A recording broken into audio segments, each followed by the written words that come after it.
요한복음 1장 4절 읽겠습니다. 그분 안에는 생명이 있었습니다. 그 생명은 사람들의 빛이었습니다. 우리말 성경으로 읽었습니다. 요한복음 15장 5절 한 절만 더 읽겠습니다. 나는 포도나무요 너희는 가지다. 그가 내 안에 있고 내가 그 안에 있으면 그 사람은 많은 열매를 맺는다. 나를 떠나서는 너희가 아무것도 할 수 없다. 아멘. 두 절 봤습니다. 오늘은 이제 예수 그리스도의 길 9번째 생명이란 주제로 말씀드리려고 합니다. 제가 캐나다에 있을 때 LA에서 제법 큰 교회에 이제 설교를 하러 한번 간 적이 있습니다. 그 교회도 그 목사님이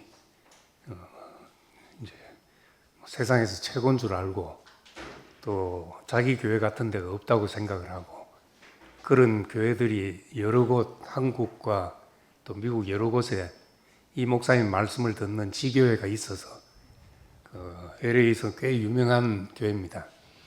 근데 그 금요 철야 기도회를 맡고 있는 이제 부목사님 한 분이 이제 저를 알게 돼 가지고 이제 금요 철야 기도회 설교를 해 달라고 이제 부탁을 해서 이제 가게 됐습니다. 근데 가면서 이제 외부 목사가 오니까 담임 목사님이 궁금하지 않겠습니까? 그 목사가 어떤 목사냐 하고 물으니까 뭐 캐나다 살고 있고 또 뭐 신학교는 어딜 나오고 뭐 이래저래 이야기를 하다가 결국 이제 대구에 있는 어떤 목사님 영향을 받아서 이렇게 사역하고 있다고 이야기를 했더니만 그 목사님이 이제 발칵 깜짝 놀라면서 전에 자기 서울에 있는 자기 교회에 나오던 분 딸이 대구에 있는 그 교회를 다닌 모양인데 그 교회 가더니만 자기를 가리켜서 그 목사님은 생명이 없다고 말을 하더라는 겁니다. 얼마나 기분이 나쁘겠어요. 그러면서 한 말이 다른 사람의 사역에 대해서 그렇게 쉽게 생명이 있다 없다 판단하고 하는 교회라면은 건강한 교회는 아닐 것이다. 자기 그렇게 생각을 한다고. 그래서 이제 겨우 뭐 교인들 중에 그런 사람도 있지만은 좀 다르니까 한번 뭐 들어보시면 뭐 우리 교회 말씀하고도 그 교회 말씀하고도 또 굉장히 유사한 데도 있고 할 것입니다 하면서 이제 하게 됐죠.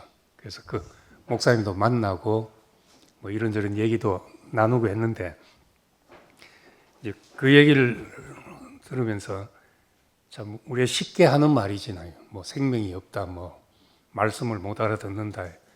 너무 쉽게 하는 말인데 이단이란 말보다 더 무서운 말이 생명이 없다는 말입니다. 이단은 끝이 다르다는 건데 생명이 없다는 건 죽었다는 것이잖아요. 죽은 사람이다. 그러니까 이런 말이 우리 중에 누구도 나는 생명이 있고 뭐 너는 없다 이렇게 말할 자격이 있는 사람이 아무도 없습니다. 그러니까 내게 주신 은혜의 분량은 이렇다 이렇게는 말할 수 있지만은 또 다른 사람에게 주신 은혜가 보이면 내가 함께 누리고 할 수 있지만 이제 그게 무엇인지 우리가 내가 모른다고 해서 내 레이더에 들어오지 않는다고 해서 쉽게 판단할 수 있는 문제가 아니라는 겁니다. 생명이란 말이 성경의 핵심 내용이고 중요한 단어임에도 불구하고 우리가 그 의미를 너무 쉽게 사용하고 너무 쉽게 판단하기 때문에 퇴색될 우려가 있습니다. 그래서 우리 무엇을 생명이라고 하는가 하는 것부터 한번 들여다 봐야 할 것 같습니다. 큰 흐름은 생명은 하나님께로부터 와서 예수 그리스도를 통해서 우리에게 전달되고 또 성령 안에서 체험되고 교회와 세상 속에서 열매를 맺는다. 우리가 그렇게 정리할 수 있습니다. 그런데 이제 생명, 살아있는 것, 이건 단순히 살아있다는 것만을 넘어서서 더 깊은 의미로 사용되고 있습니다. 우리가 정말 소중히 여기는 것은 내 생명처럼 귀하다 이렇게 말합니다. 그러니까 생명이란 그것 빼면 죽은 것, 그것 빼면 시체인 것, 그것 없으면 내가 나 아닐 만큼 소중한 것이 생명입니다. 요즘 말로 하면 나를 나답게 하는 핵심 가치, 이런 말로도 번역할 수가 있습니다. 나를 살게 하고 내 삶의 동기가 되고 내가 사는 이유가 되는 그것이 이제 생명이라고 할 수 있습니다. 우리 핸드폰을 갖고 있는데 핸드폰의 생명은 뭐겠습니까? 배터리도 중요하지만은 컴퓨터 같으면 CPU라는 컴퓨터의 두뇌가 그 생명과도 마찬가지죠. 핸드폰은 이제 AP라고 하는데 어플리케이션, 앱을 구동하는 그 AP가 두뇌가 돼가지고 그거 빼면 배터리가 아무리 잘 충전되어 있어도 아무 쓸모없는 쇳덩어리에 불과하게 됩니다. AP가 핵심 부품이죠. 핸드폰의 생명이라고 말할 수 있습니다. 카메라가 렌즈 없으면 쓸모 없어지듯이 그 핸드폰은 AP가 없으면 아무짝에도 쓸모가 없게 됩니다. 그러니까 생명은 그것 없으면 아무 의미도 없고 쓸모 없게 되는 것. 그것을 생명이라고 한다면은 사람의 생명은 무언가 한번 생각해 볼 수 있습니다. 밥 먹고 숨 쉬고 살면 살아있는 것 같지만은 만약 살아있으면서도 꿈도 없고 사랑도 없고 의미도 없으면은 그러면 내가 사는 게 아니다 이렇게 말하기도 하고 요즘 그냥 버티는 중이다 이렇게 말하기도 합니다. 그냥 버티는 것이지 그걸 참 산다고 말할 수가 없습니다. 성경 표현으로 하자면 살아있다는 이름은 있으나 실상은 죽은 사람이다 그렇게 말하게 됩니다. 왜냐하면 인간은 단순히 내가 생존하고 있는 것만으로는 못 살고 의미가 있어야 살기 때문입니다. 그래서 예수님은 사람이 빵으로만 사는 것이 아니라 하나님의 입으로 나오는 모든 말씀으로 산다고 말하고 있습니다. 인간에게 빵은 핸드폰, 배터리나 마찬가지죠. 빵이 있어야 되지만은 빵이 충분히 있다고 평생 먹을 것이 있다고 그걸 가지고 우리는 살아있다고 말하지 않는다는 겁니다. 그럼 우리를 진짜 살게 하는 게 뭔가? 사람은 무엇으로 사는가 하는 것인데 빵도 필요하고 돈도 필요하고 인정받는 것도 필요하고 성공도 다 필요합니다. 그래서 어떤 책에 보니까 한 번 잠들면 도무지 일어나지 않는 깨지 않는 사람이 가족들이 와서 깨어도 안 일어나고 세상에 유명한 사람들이 와도 안 일어나고 나중에 예수님이 와서 깨어도 안 일어나고 부처님이 와도 안 일어나는데 나는 돈이다, 나는 맨몸 신이다 하고 와서 깨우니까 벌떡 일어나더래. 그런 풍자 글이 있더라고요. 그거에는 살아있는 거죠. 반응하는 것이요. 근데 우리가 그걸 살았다고 과연 할 수 있을까? 물론 다 필요하지만 이런 것은 배터리에 불과하다. AP가 아니고 배터리에 불과하다고 생각한다면은 사람은 무엇으로 사는가 하는 겁니다. 빅터 프랭클 쓴 삶의 의미를 찾아서 보면 왜 살아야 하는지를 아는 사람은 어떤 고통도 견딜 수 있다고 말합니다. 유대인들이 집단 학살당하는 나치 지하에서 학살당하는 그 죽음의 수용소에서의 고통 속에서도 살아야 할 이유만 있으면 견디더라는 거죠. 사람은 의미가 없으면 무너집니다. 모든 걸 쌓아놓고 있어도 내가 왜 살아야 하는지 이유가 없으면 그건 시름시름 죽어갈 수밖에 없는 겁니다. 그래서 힘든 이유는 일이 힘들어서가 아니라 내가 왜 이걸 하고 있나 하는 생각 때문에 힘들어지기 시작하는 겁니다. 뭐 장사를 해도 돈이 잘 벌릴 때는 힘든지 모른대요. 학교 앞에 초등학교 때 문방구 아저씨가 있었는데 그때는 가게들이 많지 않을 때라 문방구가 독점이니까 학교 앞에 필요한 거를 막 학생들이 필요한 건 다 갖다 놓고 파니까 돈을 하여튼 막 끌어담듯이 벌은 모양이에요. 나중에 이제 땅도 사고 집도 사고 하는데 한번 그 아저씨가 하는 얘기를 들었는데 난 돈 버는 일에 자신이 있어서 돈 버는 일에는 피곤한 줄 모른대요. 뭐 밤늦게까지 일해도 자기가 피곤을 모른다 하면서 일하더래요. 그런데 돈 안 벌리는 가게 그 옆에서 이제 따라서 한번 나도 돈 벌어 봐야 되겠다고 가게를 차렸는데 손님이 안 오는 거예요. 다 가던 데를 가고 손님이 안 오니까 그 주인은 시름시름 풀이 죽어가지고 일이 없는데 힘이 들어서 가게를 못하는 거예요. 힘들다는 것은 동기부여가 안 되면 무슨 일이든 힘들죠.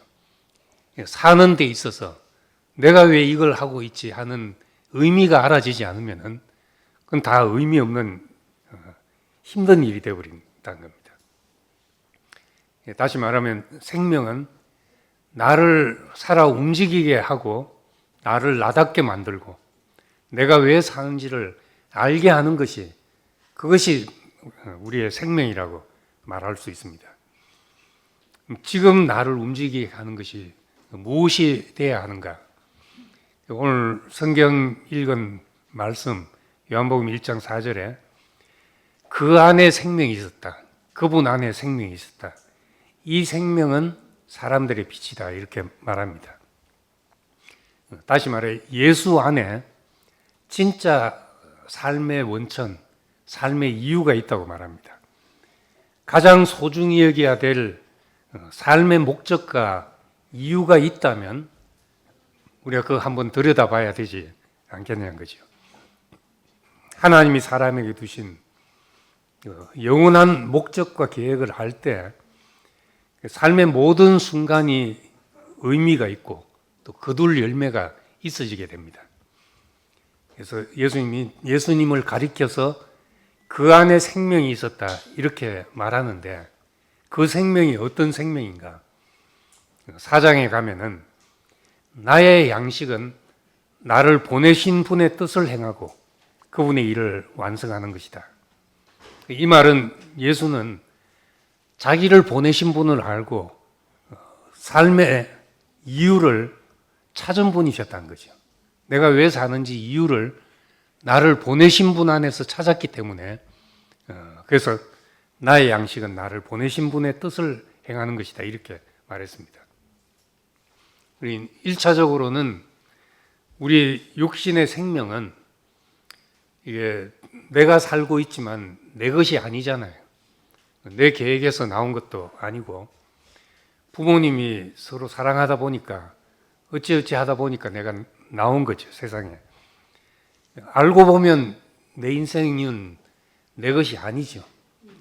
그렇지만은 부모님이 나를 낳아주셨다고 해서 내가 부모님이 내 주인이니 부모님 시키는 대로 하겠습니다. 또 이것도 안 되는 일이거든요. 그렇게 부모님 시켜서 말 잘 듣고 죽을 때까지 부모님 말에 순종하고 사는 사람도 있을 수 있지만은 이제 그런 사람을 세상에서는 훌륭한 사람이라고 하지 않고 마마보이라고 하잖아요. 그러니까 누가 나를 여기 있게 했는가? 나는 왜 지금 여기에 있는가? 내 시작은 무엇인가? 육신적으로는 부모니지만은 우리가 내 근원, 더 근본적으로 나를 시작해 하신 분이 있다면은 우리는 그분을 우리가 하나님이라고 부르는 겁니다. 물건은 다 만든 사람에게 목적이 있듯이 인생도 누군가 시작했다면 그 시작하신 분에게 우리의 인생의 목적과 이유가 있다는 말입니다. 내가 살아야 될 이유를 묻는다면은 친구한테 묻기보다 이제 그분을 만나서 물어야 되지 않겠냐는 거죠. 오늘 읽은 말씀처럼 그분 안에는 생명이 있었다. 이 생명은 사람들의 빛이었다. 이건 놀라운 이야기입니다. 우리를 살게 하는 생명, 우리의 존재 이유가 그분 안에 있으니까 이분을 이제 소개하려고 요한은 요한복음을 이렇게 쓰게 됐습니다. 그러면서 이제 그분 안에 있는 생명이 어떻게 우리 속에 들어오는가, 우리 안에 어떻게 들어오는가. 예수는 예수대로 나의 양식은 아버지의 뜻을 행하는 것이다. 이렇게 말했지만은 그것이 나와 어떻게 관계되는가? 이제 관계 있자면 두 번째 읽은 말씀 요한복음 15장 말씀대로 15장 1절에는 이렇게 말합니다. 나는 참 포도나무요 내 아버지는 농부다. 하나님은 나를 경작하시는 분이다. 이렇게 말을 하고 5절에 가면은 나는 포도나무고 너희는 가지다. 이 관계를 이야기합니다. 관계 속에서 뭔가 우리 속에 귀한 것이 들어오게 됩니다. 그가 내 안에, 내가 그 안에 있으면 이 사람은 과실을 많이 맺는다. 너희가 나를 떠나서는 아무것도 할 수 없다. 생명이라는 것이 그냥 받아가지고 내가 가지고 있는 소유가 아니라 관계 속에서 생겨나는 것입니다. 우리 교회에 오면은 교회에 와서 관계가 생기기 때문에 또 생겨나는 일들이 있습니다. 관계가 생겨서 우리 이렇게 건물도 모임 장소도 유지하고 또 청소할 일도 생기고 또 누군가는 몽골을 가기 위해서 준비하고 헌금하고 이런 일들이 다 생겨나게 되죠. 그냥 혼자 있는데 이런 일을 할 수 없거든요. 나 혼자 있는데 누가 몽골 가는데 헌금을 내가 왜 하겠습니까? 나하고 다 관계가 돼서 생기는 일입니다. 예수라는 분이 나와 관계가 돼서 저분의 삶의 이유와 살아가는 그 원천이 원래 내 생명의 원천이고 내가 사는 이유였구나. 이렇게 알아진다면은 포도나무와 가지처럼 내가 그 안에 그가 내 안에 이런 관계가 되게 됩니다. 하나님과 관계 속에서 산 예수. 아버지가 일하시니 나도 일한다. 내 양식은 아버지께서 하라고 하신 그 일이다. 이렇게 이제 말하신 그 하나님과 관계 속에서 산 예수를 보면 그분이 살아간 방식은 역사상 가장 풍성한 열매를 맺게 했다는 겁니다. 짧은 인생을 살았지만 인간에게 이만큼 깊은 영향을 주고 사람을 변화시키고 절망에서 살게 한 사람이 있냐는 거죠.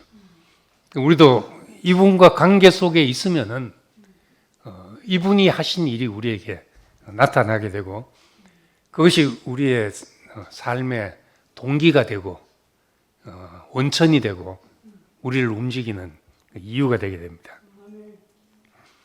행복이라는 것도 관계 속에서 발생하는 것이잖아요. 아침에 눈을 떠서 내가 보고 싶은 사람이 있으면 얼마나 힘차게 일어나지겠어요.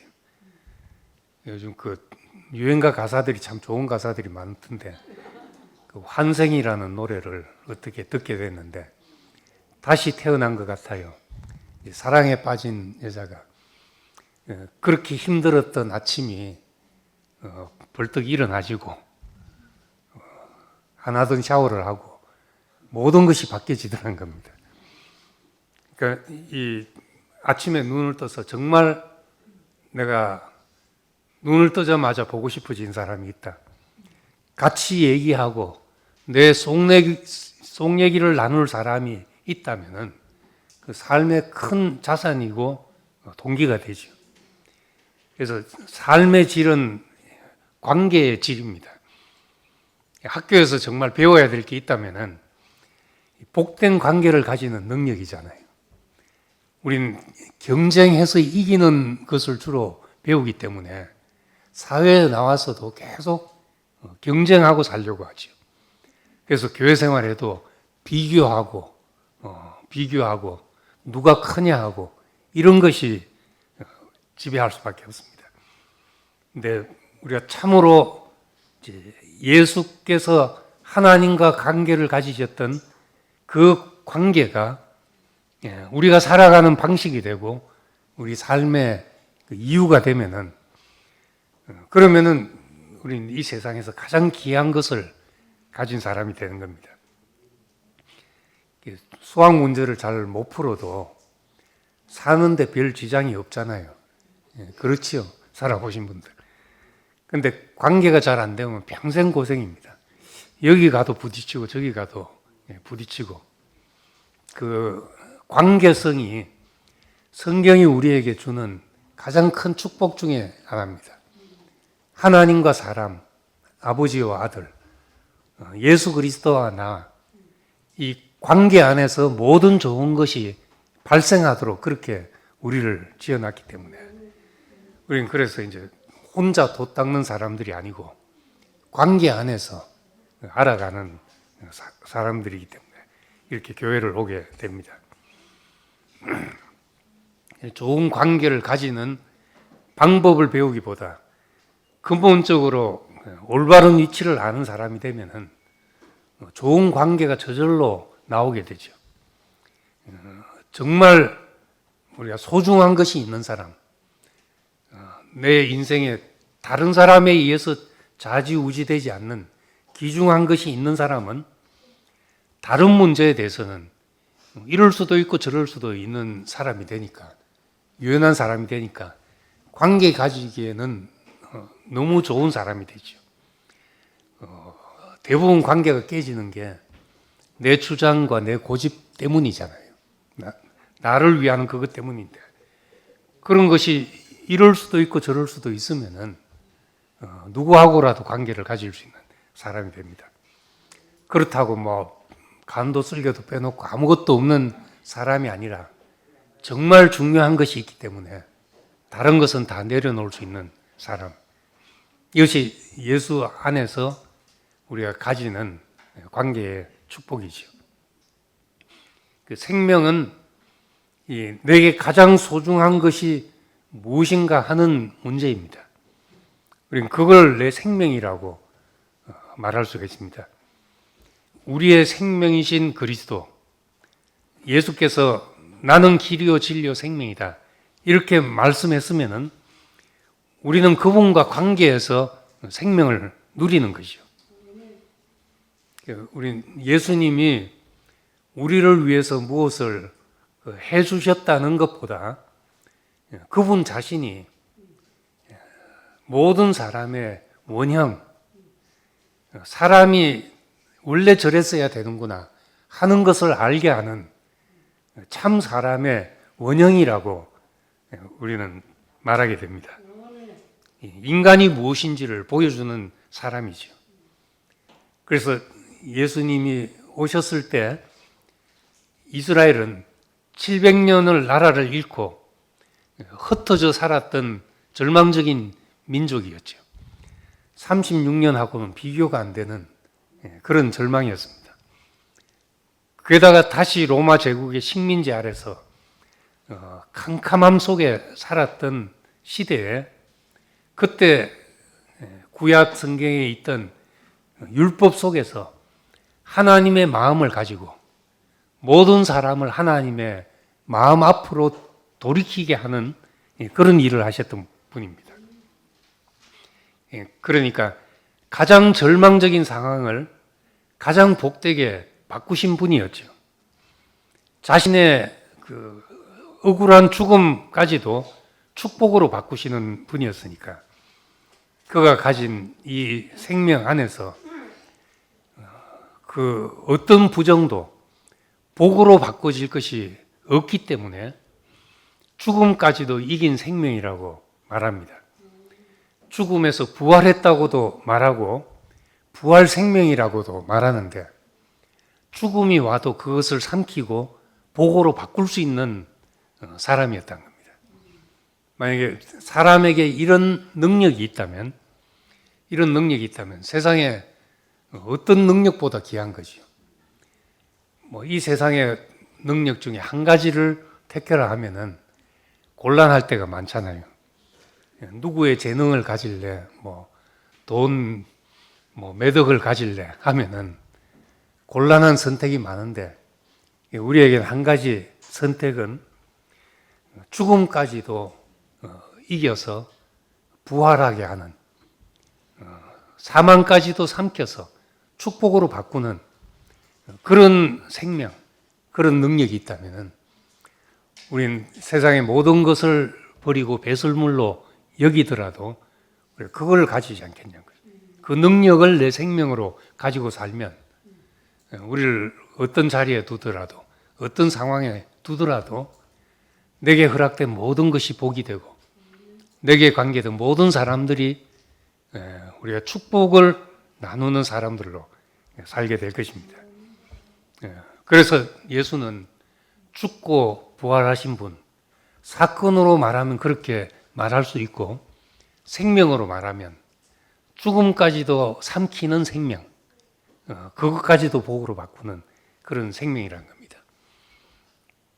그래서 이 시편에 보면은 하나님의 주의 제단 가까운 곳에 참새도 집을 찾았고 제비도 자기 새끼 둘 보금자리를 찾았습니다.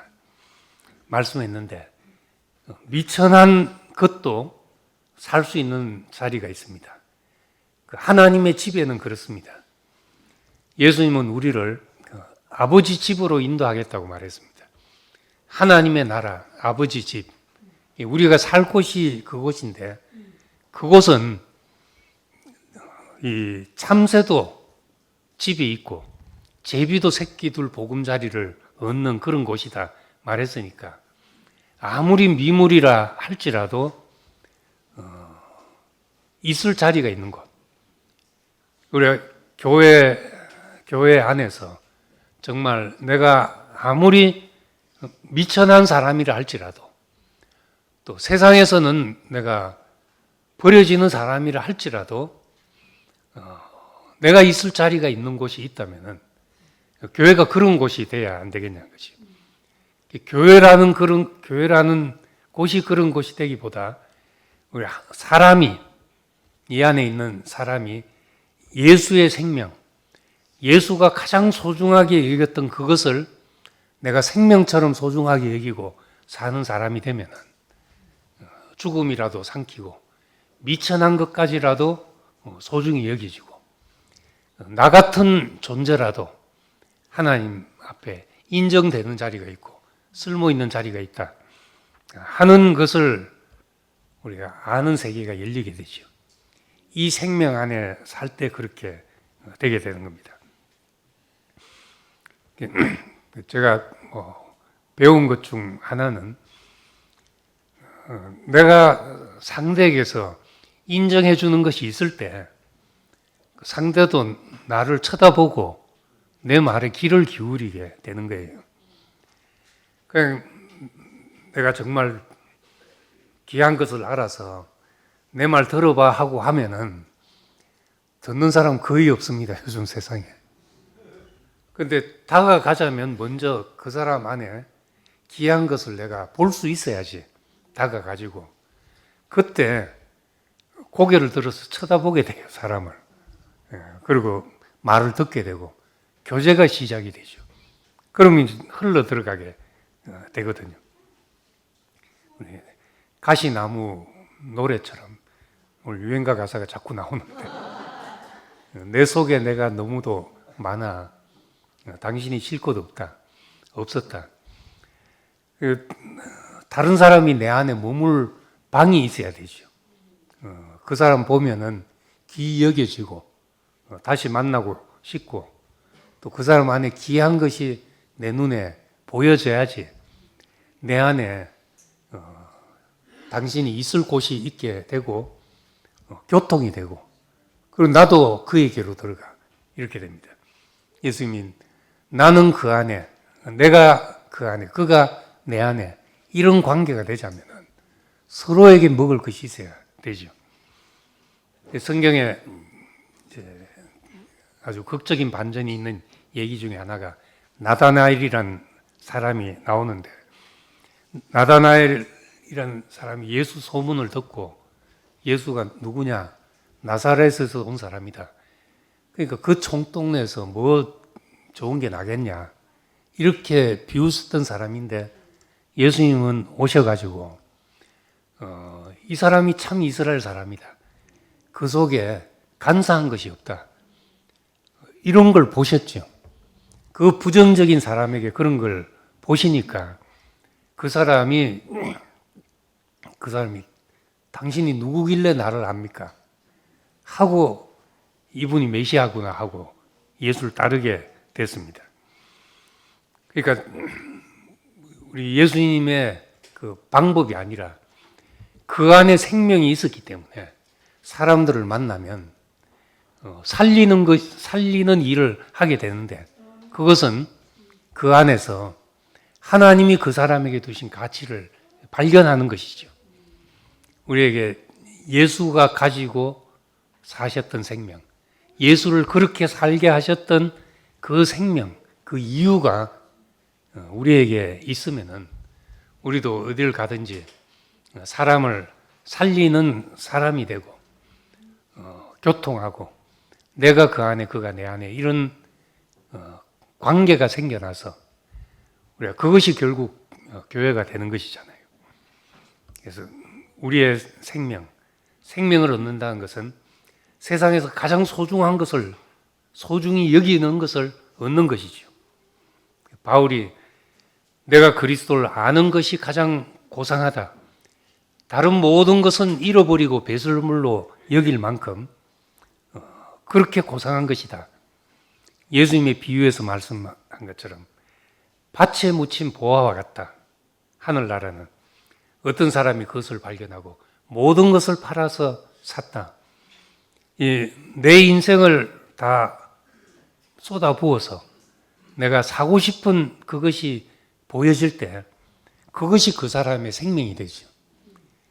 어떤 생명이 그 사람의 생명이냐는 생명의 이제 질이 문제죠. 예수가 가졌던 자기 몸을 찢어서라도 우리에게 열어 보여주시기를 원했던 그 생명이 우리 속에 있으면은 우리도 그가 사신 것처럼 그가 열매를 맺으신 것처럼 살 수 있는 사람이 되는 겁니다. 예수 안에서 우리에게 그런 복이 이제 발견되기를 바랍니다. 기도하겠습니다.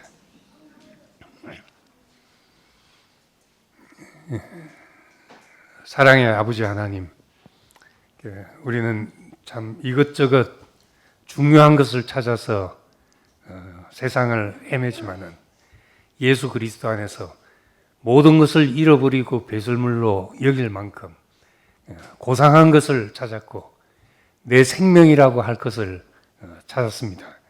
주님, 그리스도 안에 있는 그 사람을 살리고 모든 부정과 사망까지라도 삼켜서 복으로 바꾸는 그분의 삶의 이유와 그분을 살게 하는 그 생명이 우리 생명이 되게 하셔서 우리 짧은 인생 안에서도 예수께서 열매 맺으신 것처럼 열매 맺는 사람들이 되기를 원합니다. 우리 오늘 또 이제 몽골 여행 함께 가는 청년들 이 자리에 함께 모였습니다. 주님께서 우리 여행길에 안전을 지켜주시고 축복하셔서 우리 눈을 열어주시고 하나님이 지은 세상 속에서 하나님이 우리에게 두신 소명을 발견하고 무엇을 위해서 살아야 될지 눈을 뜨는 사람들이 되기를 원합니다. 예수님 이름으로 기도드립니다. 아멘.